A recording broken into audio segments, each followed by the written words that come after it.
রানাঘাট উত্তর পশ্চিম বিধানসভার বিজেপি প্রার্থী, একদিকে তিনি বিজেপি প্রার্থী বর্তমানে, অর্থাৎ বিজেপি দল তার উপরে আস্থা রেখেছে, আর তিনি এখানকার বিধায়ক, আবার নির্বাচনে প্রতিদ্বন্দ্বিতা করছেন রাজ্যের শাসক দলের সঙ্গে। উত্তর পশ্চিম বিধানসভা কেন্দ্রের বিজেপি প্রার্থী পার্থ সারথী চট্টোপাধ্যায় নতুন করে আবার প্রার্থী হওয়ার পর জোর দিয়েছেন তার জনসংযোগে। আমরা কথা বলে নেওয়ার চেষ্টা করব, এবার ভোট সম্পর্কে বেশ কিছু আলোচনা করব তার সাথে। দাদা, প্রথমেই কলকাতা টিভিতে আপনাকে স্বাগত। এই যে ভোটে দাঁড়িয়েছে, সেক্ষেত্রে সাধারণ মানুষের কতটা সাড়া পাচ্ছে?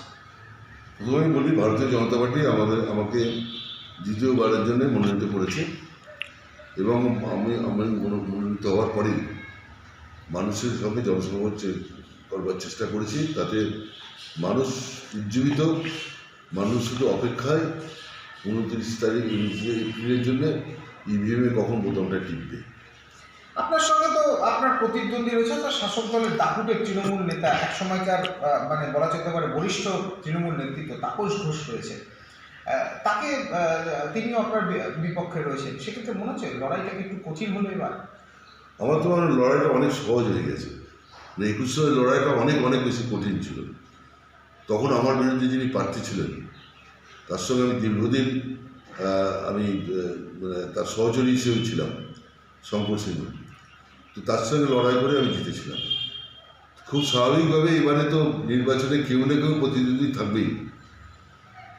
প্রতিদ্বন্দ্বী কেউ যদি না থাকে তাহলে আমি আনকনটেস্টেড, কিন্তু লড়াই হবে যেই প্রতিদ্বন্দ্বী, আমি ম্যাটার করে না।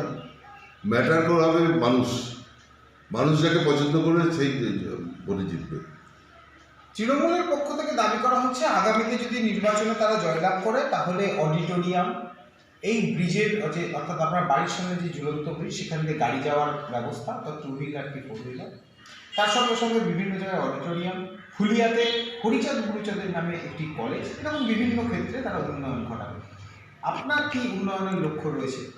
ওদের উন্নয়ন তো কাগজে থাকে, আর আমাদের উন্নয়ন বাস্তবে হয়।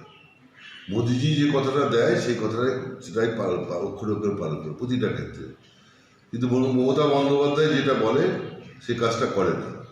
এখানে ছোটো ব্রিজের কথা বলছে, ছোটো ব্রিজের প্রপোজাল আমার অনেক আগে 2011 সালে দেওয়া আছে, ছোটো ব্রিজের প্রপোজাল তো হয়নি এখনো, কাজে ওরা করতেও পারবে না।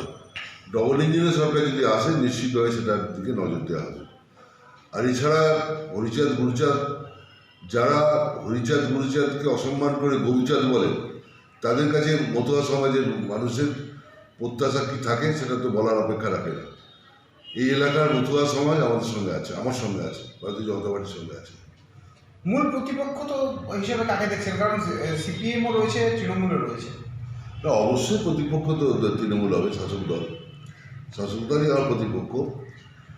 কিন্তু আমি মনে করি এটা কোনো ম্যাটার করবে না। শাসক দল বলছে আপনাকে প্রতিপক্ষ হিসেবে মানছেন না তারা। সেটা তো তাদের কথা, তাদের ভাষা। মানুষ কী বলছে সেটাকে দেব, মানুষের ভাষা নেই, মানুষের মুক্ত কথা শুনুন। যে শাসক দলকে মানবে না আমরা যারা বিরোধীতে আছি তাদেরকে মানবে। আবার বিধায়ক হিসাবে নির্বাচিত হয়ে আসলে রানাঘাট উত্তর পশ্চিমবাসীর জন্য কি কি করার ইচ্ছা রয়েছে বা এখনো পর্যন্ত করা হয়নি, সেগুলোকে বাস্তবায়ন করবে? অনেকগুলো কাজ বাকি আছে করার। প্রথমেই যেদিকে লক্ষ্যটা দেব সেটা হচ্ছে তাঁত শিল্প। তাঁত শিল্প একটা সময় প্রসিদ্ধ ছিল। সেই তাঁত শিল্প একদিকে বাম জমানা এবং তার পাশাপাশি 15 বছরের টিএমসি জমানাতে একদম ধ্বংস হয়ে গেছে। তন্তুবায় সমাজের মানুষ ঢুকছে, ডেলি 200 টাকাও রোজগার করতে পারছে না। অথচ কেন্দ্রীয় সরকারের যে যোজনা বা প্রকল্প আছে তাদের ওপর সেই প্রকল্পগুলো এখানে চালু হতে দিচ্ছে না, চালু করাই গেল না। তো ওখানে গুজরাট, মহারাষ্ট্রের তন্তুবায় শ্রমিক বা তাঁত শিল্পের সঙ্গে যারা যুক্ত আছে তারা ডেলি 1000 টাকা করে রোজগার করে, উপার্জন করে। আর আমাদের এখানে যারা 200 টাকাতে থেমে আছে কোনো রকমের দিন চালাচ্ছে। নিশ্চিতভাবে আমার লক্ষ্য হয়ে যাবে যে তাঁত শিল্পকে উজ্জীবিত করা, তাঁত শিল্পকে পুনরুজ্জীবিত করা।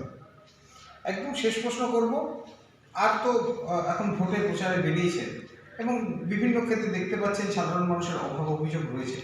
সব থেকে বেশি অভিযোগ বা এসআইআর এর নাম বাদ যাওয়ার পর সেই সমস্ত মতো অধ্যুষিত কিছুটা অংশ আপনার মধ্যেও পড়ে, সেক্ষেত্রে মতুয়া সম্প্রদায়ের সারা কিভাবে দেখছেন বিষয়?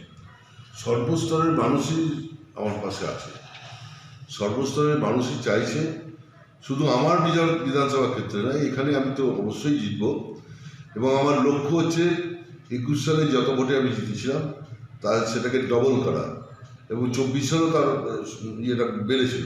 21 সালে যে ইয়ে ছিল তার চেয়ে 24 সাল বেড়েছে, 26 সালে আরও বাড়বে। কিন্তু আমার প্রশ্ন, মানুষ চাইছে যে সরকারের পরিবর্তন, এবং সার্বিকভাবে সারা রাজ্যের মানুষ চাইছে যে এই সরকারের পরিবর্তন হোক। পরিবর্তনের মধ্যে দিয়ে দুবার পরিবর্তন, 11 সালের পরিবর্তনের সরকার এসেছিল, আবারও 26 সালে পরিবর্তন সরকার আসবে। সেই সরকার ডবল ইঞ্জিনের সরকার হবে। সেই সরকার যদি এখানে আমরা করতে পারি তাহলে নিশ্চিতভাবে বাংলা যতখানি পিছিয়ে পড়েছে সেই বাংলাকে এগিয়ে নিয়ে যাওয়া সম্ভব হবে। একেবারে আমরা কথা বলছিলাম রানাঘাট উত্তর পশ্চিম বিধানসভার যিনি বিজেপি প্রার্থী রয়েছেন, অর্থাৎ পার্থসারথী চট্টোপাধ্যায়, রয়েছে অনেক চিন্তা ভাবনা। তাঁত শিল্পকে নজর দিচ্ছেন এবারে প্রার্থী, অর্থাৎ আগামীতে যদি বিধায়ক হিসেবে নির্বাচিত হন তাহলে প্রথম নজর যাবে তাঁত শিল্পের উপর। অপরদিকে শাসক দলের পক্ষ থেকে যে সমস্ত উন্নয়নের বাণী দেওয়া হচ্ছে সেই বাণীকেও কিন্তু রীতিমতো কটাক্ষ করেছেন বিজেপি প্রার্থী। তবে কথায় বলে জনতা জনার্দনই শেষ কথা, অর্থাৎ মানুষের রায় নির্বাচিত হবেন বিধায়ক, সে শাসক দলেরই হোক বা বিরোধী দলের। কিন্তু প্রার্থী আশাবাদী এবারে তার ভোটের মার্জিন গতবারের ভোটের থেকে ডবল হবে। এখন লক্ষ্য রাখার বিষয় আগামী 4 তারিখের ভোট বাক্স, কারণ জনতা জনার্দন কোন দিকে রায় দেয় সেদিকেই তাকিয়ে রয়েছে রানাঘাট উত্তর পশ্চিম এলাকার সমস্ত অধিবাসীরা। নদিয়া থেকে রূপম রায়, কলকাতা টিভি।